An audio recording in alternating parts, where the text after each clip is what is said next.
Hello, myself Shivangi Lohmi. I'm a legal intern at Lexis and Company. I'm from Yashwantrao Chavan Law College, Pune, Maharashtra. Today my topic is forgery. Section 465 of IPC deals with the penalty for forgery in India. As per this section, the offence is punishable by a jail cycle alienating up to 2 years or fine or both. It is a non-cognizable bailable offence in India that is triable by a magistrate of the first class. Nevertheless, this is not a compoundable offence. Punishment for forgery. Section 465 of IPC describes punishment for forgery. According to this section, whoever commits forgery shall be punished with imprisonment of jail term, either description for a span, which may extend to 2 years, or with the penalty, or with both. Under IPC, it is a non-cognizable offence. If the forgery is of promissory note of the central government, then it is cognizable.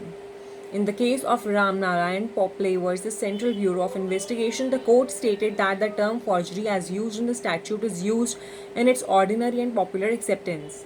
In order to constitute forgery, the first essential is that the accused should have made a false document.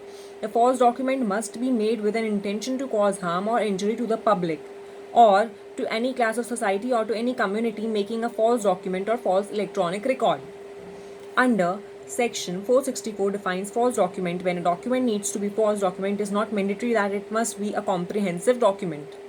Nevertheless, if a document, say a deed of sale, is exposed before any signature, in part or in full, is put thereon, then the deed will not be treated as a false document, inasmuch as the offence will still remain at the stage of formation. But if the accused is caught while signing such deed, the offender can be declared to have been caught when the offence had gone exceeding the stage of preparation and had already entered into the zone of attempt to commit the offence of forgery. Therefore, before the practice of the signing of deed originates, the making of false document will prevail under process, and crime will prevail within the stage of preparation.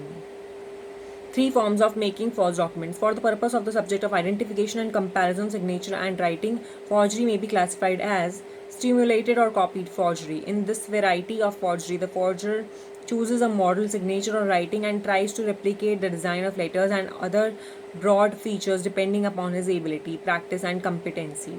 Such an attempt in most cases ends in a crude forgery. However, in some cases, the forger is competent enough to make a stimulation which at first sight may appear to be accurate and may be passed as real by those who compare only the general outline of letters and gives little attention to the line quality and other minute details.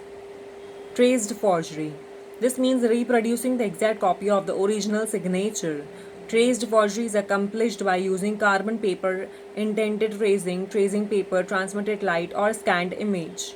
Forgery by memory. It belongs to the signature or writing prepared of the material by the mental impressions of forms and letters of signatures or writings of the actual writer without examining any model or writing at the time of forgery. Forgery by impersonation.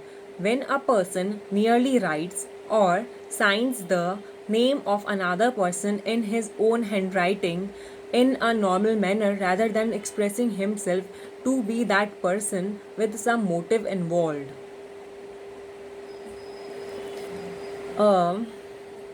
This video doesn't solicit any types of promotion or advertisements as per the guidelines of Bar Council of India.